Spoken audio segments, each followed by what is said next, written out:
Meanwhile, waiting to hear from Donald Trump on this side of the globe in Charlotte, North Carolina, where he is talking up an urban renewal effort that would help cities like Charlotte and would help a lot of the cities and some of the battleground states that Donald Trump has been making inroads in some late polls here. We've got XL Alliance co-founder Enrique Arbelaez, Democratic strategist Fatima Amara, and Republican strategist Gianna Caldwell. Gianna, when would you begin with you then? How important is it for Donald Trump to lay this out, to talk urban renewal, and to address an audience that by and large doesn't hear that kind of thing, at least from Republicans? Yeah, I mean, I think it's hugely important, and I'm glad to see him taking this very significant step. I think during this election cycle, the biggest constituency group that loses out here is my community, the African American community.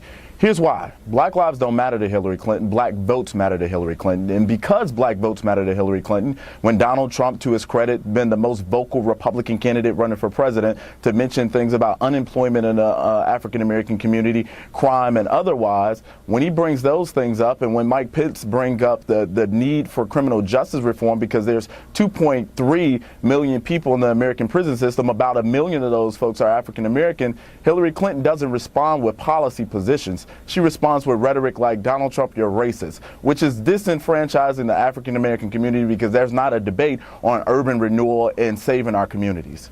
Fatima, how much traction is this sort of stuff getting? I ask because at least in one of the polls, I believe in Arizona, where it's still tight, and it probably shouldn't be this tight in a largely Republican state, lo and behold, I discovered that Donald Trump is getting 1 out of 3 Hispanic voters. What do you make of that? Because that's a lot more than any prior Republican candidate has achieved in modern times. What's going on?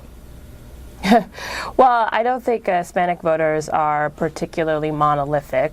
I do think when you're looking at some place like Florida, which is also a very important state for Donald Trump to win, you've got about all of the absentee ballots that are coming in from Florida Hispanic voters, and 99% of them have already voted more than they have in 12, and they seem to be projected to be voting Democrat. How would you know that, though? How would you know they're voting Democrat?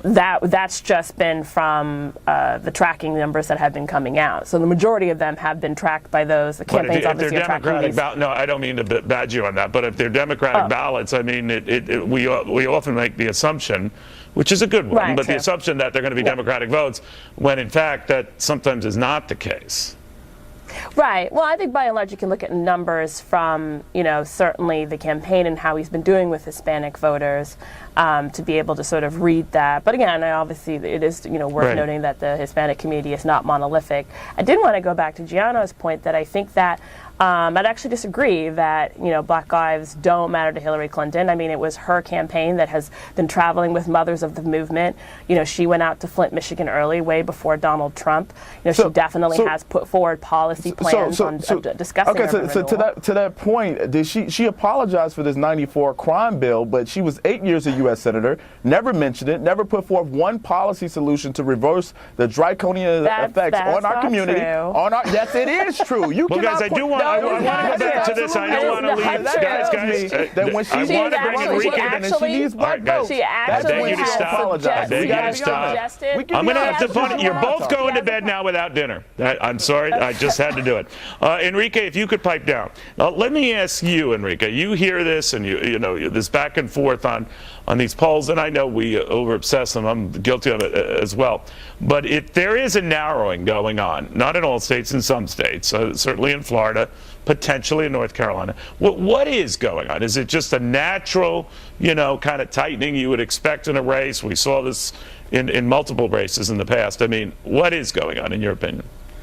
Look, it's a very tight race, and it's very, it's America being divided right now. But I do want to say that, Trump has a big issue with the votes from minorities, and particularly with the Latino community. And when you talk about urban renewal, you have to talk about the terms of construction and what construction can do to jobs in the Latino community. When you think about the fact that over 30% of the employees in the construction industry happen to be Hispanic. So that's a very important area when it comes to job creation. And now he also needs to talk about gentrification, because that's another big concern with urban cities and communities that could get displaced by these projects. But if you're able to put it in context of job creation and then be able to mitigate the concerns over gentrification, then it could be definitely a strong point that can help a little bit.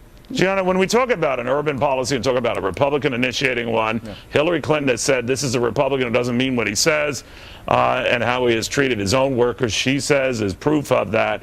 Does he have to bring that sort of thing up? Does he have to remind people what he's built just in Washington today with his Washington hotel that was kind of formally opened today, that he does help folks out. He does, encourage a more urban and American hiring, and these aren't jobs that are shifted away, or worse, workers who aren't paid.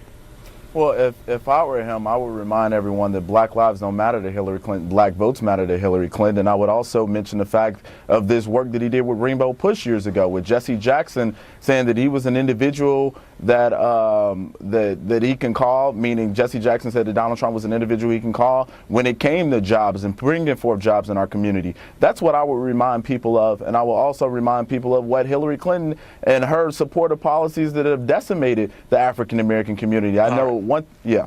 Okay, I hear what you're saying. Unfortunately, we're pushing with time. I want to get you back another time. No slight to anyone. I appreciate it, though. We are waiting here for Donald Trump. We're totally, that's not too far away.